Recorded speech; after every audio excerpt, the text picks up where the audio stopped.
good, everybody? It's your boy Jamal_Hockey, and we back with another movie review. And obviously, we got your boy right here, Killjoy, back in the house, back in his house.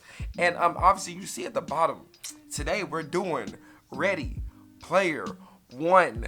Yo, not Ready Player Two, not Ready Player Three, Ready Player One. Right? In your opinion, man, what can you say a summary about this movie? All right, since I'm a 90s baby, you're a 90s baby, correct? Yeah, we 90s babies around here. So anybody that's gone to this movie and was a 80s, 90s baby, you know this movie was littered with tons upon tons of pop culture references and nostalgia off the rip. But pretty much the summary of the movie is the world's going to hell. It's overpopulated. You know, it's slums everywhere. And, you know, everybody's miserable. You know, everybody hates, you know, their lives. So this guy, Holloway, I believe his name was.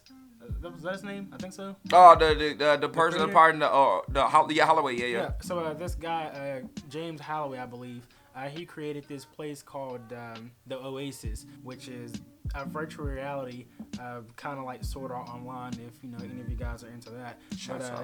But you go into you know, this world and you can do anything, be anyone, and it really just devolves into a, you know, kind of save the world, save the Oasis type story. And essentially, what he's saying is, while there's a realm that everyone's in, Holloway, on his deathbed, put an Easter egg out there into the game where anyone who gets it will basically be able to retrieve all of his fortune that he left behind, and on top of that, be able to control the Oasis. Yep. And so now with that Easter egg that's put out into the game, you have a race to be able to find all three keys to be able to essentially, obviously, get his fortune in Oasis, and that's when the whole organization of the people trying to get into the government, the money-hungry people and stuff like that. You control the Oasis, you control the rest of the world. That's where the story picks up from when diving into this movie. The acting was pretty good. I mean, yeah, it wasn't bad. There really wasn't a bad actor in the movie. Yeah, because we didn't go into the movie with Yeah, I'm going. Yeah. I mean, I'm not gonna say I didn't go into the movie with expectations, but I mean, realistically, movies of this type, they tend to not work. Yeah. I'm gonna classify this as a video game movie because, like, even though the cameos were like blink if you miss it, they were all really well done. They adhered to, you know, the character. But yeah, the acting was solid.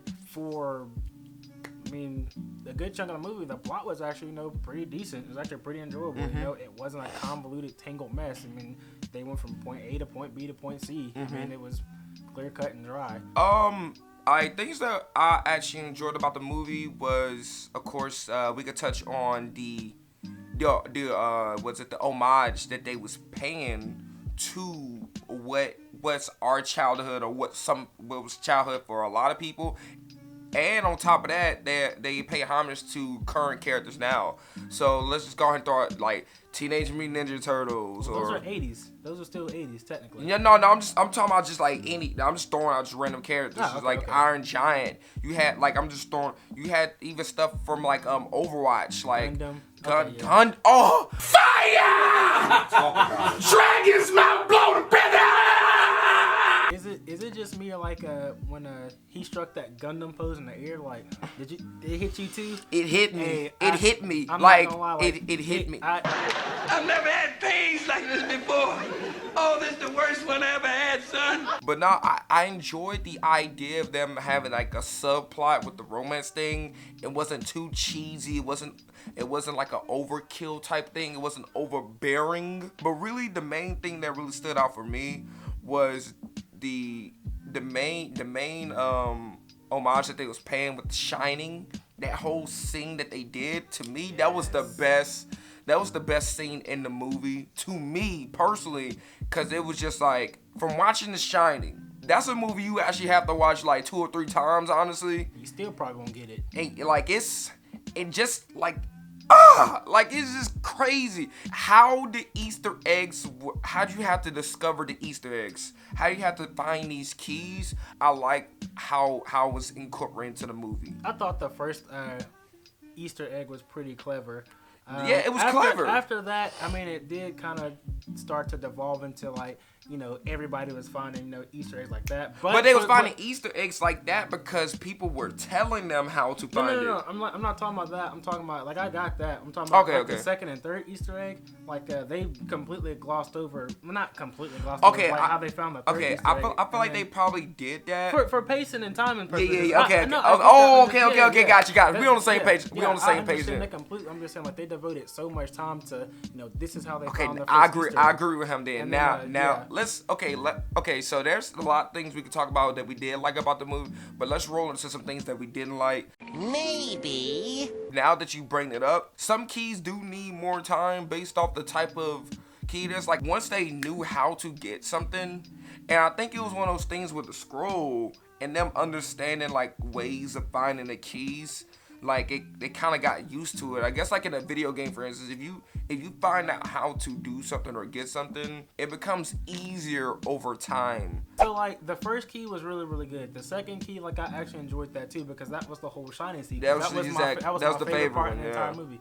Now, I would have really liked to see, you know, how they discovered the third key, simply because, like, even though the setting for, you know, the second key, which was Shining, that is, like, the magnum opus of the entire movie. Like, that was the best part of the movie, hands down.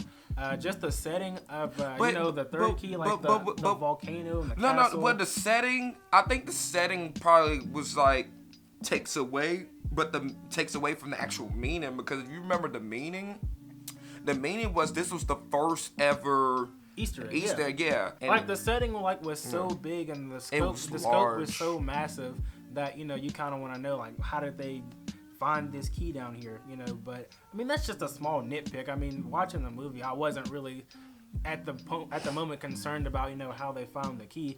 I was honestly just waiting for the big climactic battle, which did not disappoint. I guess one I could point out is, you know, when you got the guy, I forgot his name, the dude who's running the large corporation, because he worked with Holloway. He was like his assistant, his coffee boy. I forgot his name. But if you watch the movie, you know who we're talking about. Yeah. I think there was like two things that just kind of made me kind of question his character some. Number one, I think they just made older people seem like they was dumb.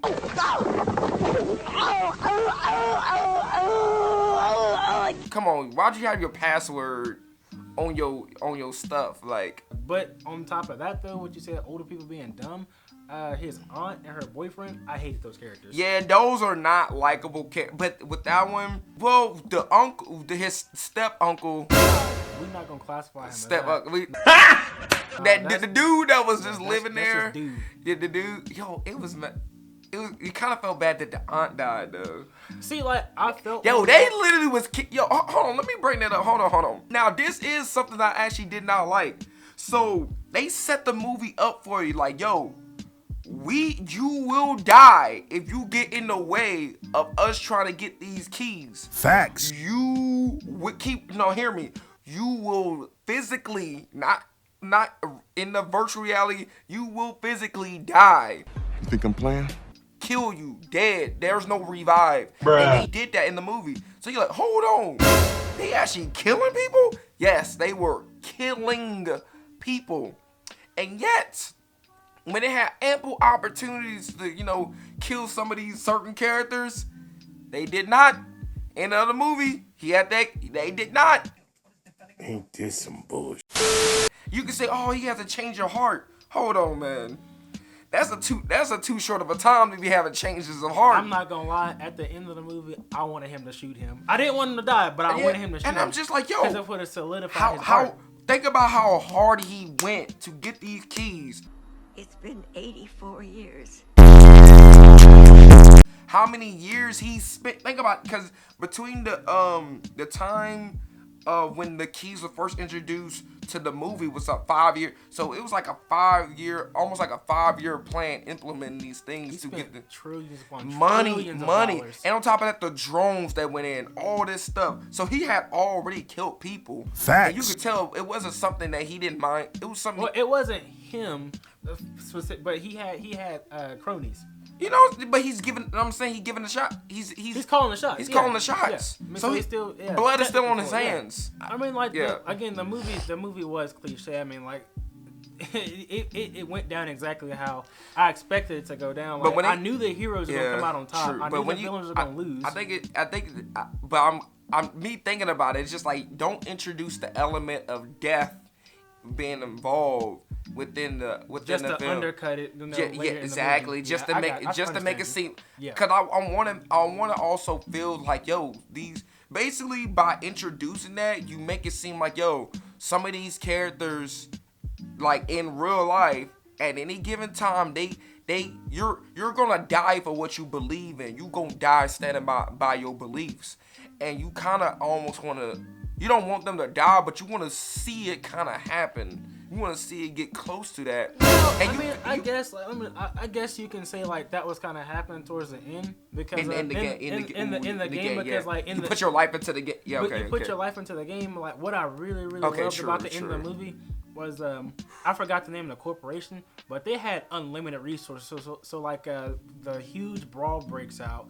And you know, good is clashing versus evil, and good is clearly like winning, but because evil had those resources, they could constantly replenish their people, so their people are getting wiped out, and they're just coming back. Yeah. While all the good guys, they can't reboot that fast, they can't reload that fast. So like everybody had, they're touching death. And on top of that, they're fighting on like essentially their turf. Yeah. So let's go ahead and wrap everything up.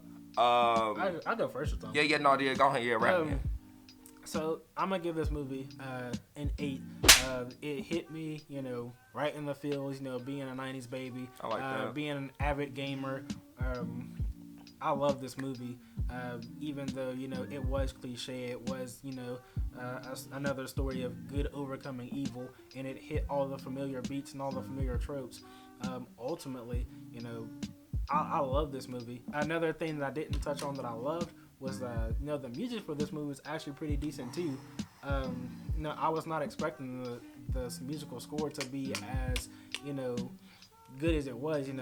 That just added on to the nostalgia factor, and it really touched on my emotions because I am a gamer, and I could look at this movie and I could pick out all these little references and be like, oh, this is Ninja Turtles, oh, that's Batman, oh, that's Overwatch, or whatever. So I'm not ashamed to say that in the theater, like I was tearing up a little bit and I was smiling. That's soft. For me, just to wrap everything up, obviously I really enjoyed the movie. It's definitely it's one of those really entertaining, feel-good movies. If you're slightly into video games, go see the movie. If you're heavy into video games, and you haven't seen the movie, you're lying to yourself. Something wrong with you. It's gonna touch on something like, even if you're not into video games at all, there's still elements within the movie that they have, i.e. the subplot with the romance and everything. They have that intertwined within the movie, so you're gonna walk away feeling something from watching this movie. Even though I have my little nitpicks of certain things that I didn't like, all in all, the movie was so feel-goody to the point where it's like I'm satisfied with the movie no matter what, because it was just that good. It's like a spiritual awakening inside me. It makes you want to go play a game, join a game, be inside a game, do something. It make you want to go LARP. When I got home, I wanted to pop in a video game. I went to pop in a good game and play it, and I got mad because I was like, I ain't got no game that's gonna match this movie. Yeah. So I went to sleep. You stupid. So out of 10, I'll actually give it an 8 as well. And again, I explained why it would be an 8. I don't think it really should be any higher than that based off the actual story of the movie and how generic it is. Generic doesn't mean bad. You can go get some generic cereal from your local store and it still be good. I disagree with that. You can't get that. Come on, the generic Fruity Pebbles. Or stop it. But no, that's I'm sorry, that's a whole nother topic. Yep. I'm gonna see y'all later, man. Make sure y'all like, comment, subscribe, do all that good stuff. Hit the bell to be notified. Sub up for the hockey game. This is Jamal_hockey. And this is Killjoy. And we'll see you guys on the next movie review. Peace out. Bye, guys.